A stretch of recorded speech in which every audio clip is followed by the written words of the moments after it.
Salut tout le monde, ici Uchiha, j'espère que vous allez bien. Dans cette vidéo, je vais vous parler du chapitre 9 de Boruto To Blue Vortex.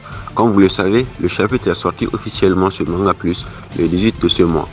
De ce fait, je vais vous parler des moments forts et autres. Ainsi, comme mentionné, je vais vous parler du chapitre 9 de Boruto To Blue Vortex. N'oubliez pas de vous abonner et de liker la chaîne. Et n'oubliez pas non plus de faire vos critiques pour me permettre de m'améliorer pour les prochaines vidéos. Ainsi, ce chapitre est une dinguerie comme tous les autres chapitres de Boruto d'ailleurs. Le chapitre commence avec les Shinju faisant face au trio Inoshikachu et Imawari, qui sont toujours impressionnantes avec leur coordination de dingue, chose qui a bien épaté les Shinju. Leur démonstration était aussi un truc vraiment intéressant. Shikada qui arrive à arrêter la session de la technique Mokuton de Jura et Inojin qui varie de technique et ses dessins semblent plus résistants qu'avant.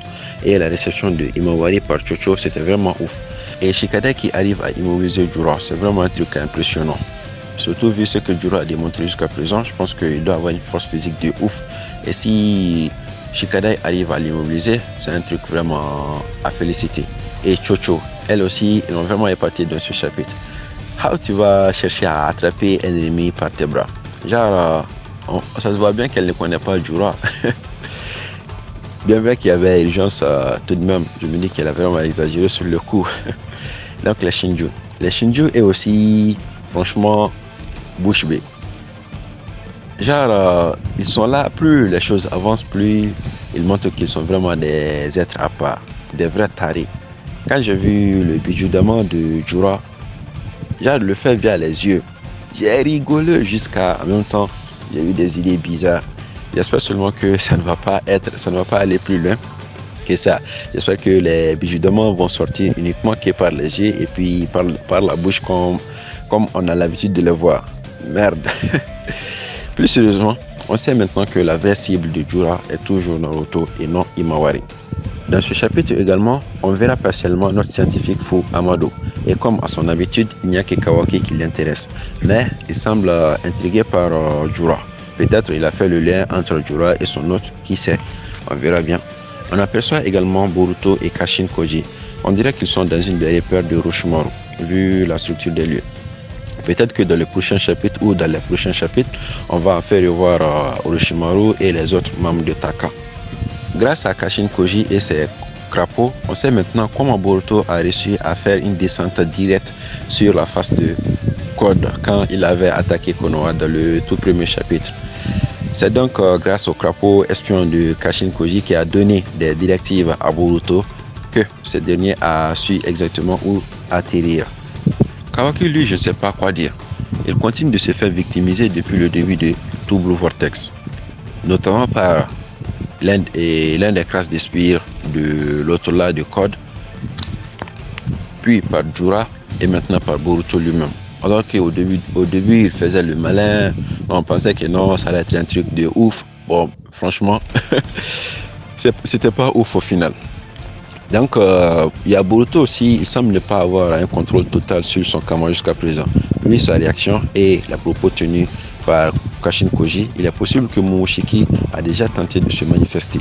En voyant la réaction de Kawaki après le retrait de Boruto, ça m'a fait rappeler la réaction de Kawaki dans le tout premier chapitre de l'histoire de Boruto, donc la première partie de Boruto Naruto Next Generation. Il semblait surpris en voyant l'activation du Kama de Boruto. Peut-être il a pensé à ce moment-là que Boruto n'avait toujours pas de contrôle total sur le Kama et qu'il allait paniquer comme dans ce chapitre. Bref, Kawaki et Code sont pareils. Actuellement, aucun des deux n'a vraiment fait d'entraînement durant le time Skype. Pourtant, ils ont du potentiel. Tout ça promet, quand ils vont se mettre à s'entraîner, ça va être épique, j'espère bien. Et puis, Sarada et Sumiri, je me demande comment elles sont en train de courir. Depuis là, elles sont là à se diriger vers les Shinju, mais elles sont toujours pas arrivées. Et la fin du chapitre qui tue. Franchement, c'est vraiment le mot, je pense. Kurama. Kurama est officiellement de retour et cela a suscité, continue de susciter tellement de réactions, souvent négatives, que c'est pas possible. Personnellement, j'aurais aimé ne pas le revoir, mais sa présence n'est pas absolument illogique. Franchement, quand j'ai lu le chapitre, plutôt quand j'ai vu les spoilers, j'ai crié tellement. Non, franchement, je pensais pas. Je m'attendais à tout sauf à ça. Mais cela n'empêche, après mille réflexions, donc je me suis rendu compte que c'était pas quelque chose d'illogique. Comme je l'ai dit dans ma précédente vidéo, elle a hérité du chakra de couronnement et il suffit de réfléchir un peu sur le sujet pour s'en rendre compte. Ma prochaine vidéo portera sur le sujet. Dans cette prochaine vidéo, je vais vous expliquer comment couronnement est revenu et pourquoi il a cette taille. Bien que ce soit un chapitre intéressant, c'est également un chapitre qui suscite des questionnements tels que est-ce qu'on va prochainement avoir un affrontement entre Boruto et les Shinju? Comment va être la rencontre père-fille? On va enfin avoir un premier round de Sarada versus Hidari et avoir une aperçu des capacités du Mangekyou Sharingan de Sarada.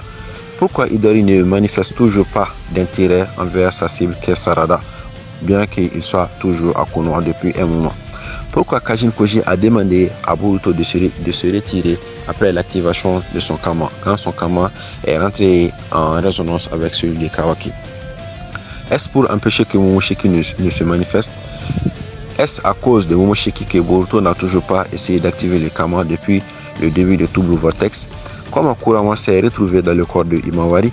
Pourquoi avoir attendu si longtemps avant de se manifester? Et maintenant qu'il s'est manifesté, que va-t-il pouvoir faire pour aider Himawari face au Shinju? Des tonnes de questions qui finissent pas et qui continuent toujours de pleuvoir. Le prochain chapitre est prévu pour le 20 mai. À très vite. N'oubliez pas de vous abonner et de partager.